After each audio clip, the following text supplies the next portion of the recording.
நம்ம விஜய் மல்லி மேல கோவமா இருக்கணும் அப்படின்ற மாரி நெனைக்கல. இங்க நடக்கிற சம்பவங்கள், சிச்சுவேஷன் இது எல்லாமே மல்லி மேல பயங்கரமான கோபத்த ஏற்படுத்துது.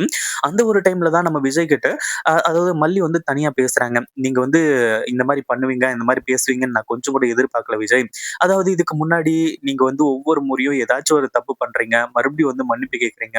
இது எல்லாமே என்னால ஏத்துக்கவே முடியாது. அதுவும் இல்லாம நான் போயிட்டு வந்து அப்படி பண்ணுவேனா? அப்படி இப்படின்ற மாரி வந்து சொல்லி பயங்கரமா கதறி அழுதுட்டு இருக்காங்க. இன்னொரு பக்கம் நீங்க வந்து இன்னும் கொஞ்ச நேரம் இருங்க. எல்லா உண்மையுமே உங்களுக்கு தெரிய வரும்போது, கண்டிப்பா மிகப்பெரிய ஒரு விஷயமே நடக்கும்.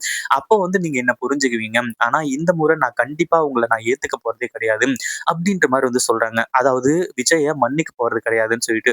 இதுக்கு முன்னாடி எத்தனையோ விஷயங்கள்ல வெண்பா விஷயத்துல இருந்தாலும் சரி, அடுத்ததா நம்ம விஜயோட அக்கா வந்து நம்ம விஜயையே ஏமாத்திட்டு இருந்தாங்க இல்லையா? அப்பவும் சரி, அடுத்தடுத்த விஷயங்கள் நடக்கும்போதும் சரி, எல்லா டைமும் நம்ம மல்லிய வந்து நம்ம விஜய் காயப்படுத்துறது மட்டுமா தான் வேலை வச்சுட்டு இருந்தாங்க. அதுக்கப்புறம் மன்னிப்பு கேட்டாங்க, ஒண்ணு சேர்ந்துக்கிட்டாங்க. ஆனா இப்போ நம்ம மல்லி இத வந்து தெளிவா சொல்லிடுறாங்க. "நீங்க இப்படி என் மேல நம்பிக்கை இல்லாம பேசுறது எனக்கு ரொம்ப கஷ்டமா இருக்கு விஜய். நான் அப்படியெல்லாம் பண்ணக்கூடிய ஆளா?" அப்படின்ற மாரி வந்து கேட்டு ரொம்பவும் கோவமா பேசிக்கிட்டு இருந்தாங்க.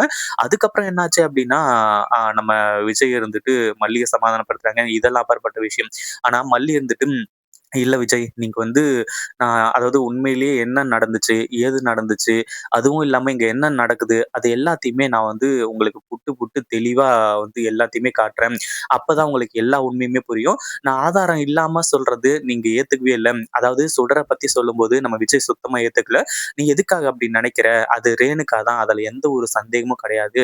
அப்படின்ற மாரி வந்து சொல்லிட்டு இருந்தாங்க. ஆனா நம்ம மல்லி சொல்லக்கூடியது, "நான் வந்து ஆதாரத்தோட நிரூபிக்கிறேன். அப்போ வந்து நீங்க நல்லா தெளிவா புரிஞ்சுக்குவீங்க. இப்போ நான் எதுவுமே சொல்லல. நான் இப்ப எவ்வளோ பெரிய முட்டாள்தனம் பண்ணிட்டு இருக்கேன் அப்படின்றது எனக்கு மட்டும் தான் தெரியும். அதுவும் இல்லாம ஒரு நாள்ல ஒரு நாள் உங்களுக்கு உண்மை எல்லாமே தெரிய வரும். அதுவும் நானே தெரிய வைப்பேன் அப்படின்ற மாரி வந்து சொல்லிட்டாங்க. அடுத்ததா தான் இந்த சுடர பத்தின ரகசியங்கள் கொஞ்சம் வெளிய வருது.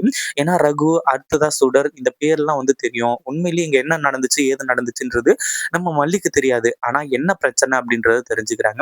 ஏன்னா இப்போ கதிரேசனோட வீட்ல இருந்து ரூ. 50,00,000 காணோம் அப்படின்றது தான் அந்த ஒரு விஷயம் வரும்போது தான், இது கண்டிப்பா முழுக்க முழுக்க சுடரோட வேலை தான். அதாவது இங்க இருக்கக்கூடிய ரேணுகா தான் அந்த பணத்த எடுத்தது அப்படின்ற மாரி வந்து சொல்லி ஆதாரத்தோட நம்ம மல்லி காட்டப் போறாங்க. ஏன்னா இது சாதாரண விஷயம் கிடையாது. இது நடந்தப்போ வெண்பா கிட்ட ஒரு வீடியோ எவிடன்ஸ் இருந்துச்சு. அதாவது அந்த வீட்ல அப்ப யாருமே இல்ல. இவங்க தான் இருந்துட்டு இருந்தாங்க. அதனால கண்டிப்பா இந்த சுடர் மாட்டப் போறது உறுதியாயி போயிடுச்சு.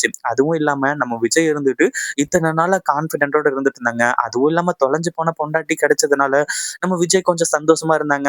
அவங்களுக்காக வந்து மல்லி கிட்ட சண்டை போட்டாங்க.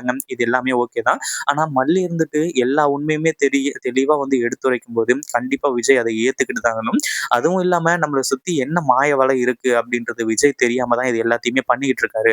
ஆனா மேலும் மேலும் இது இப்படியே போயிட்டு இருக்கக்கூடாது. அதுவும் இல்லாம மல்லி எப்படியாச்சு உண்மை எல்லாத்தையுமே கண்டுபிடிச்சு விஜய் கிட்ட ஆதாரமா காட்டணும். அப்பதான் விஜய் நம்புவாரு. அதுல எந்த ஒரு சந்தேகமும் கிடையாது.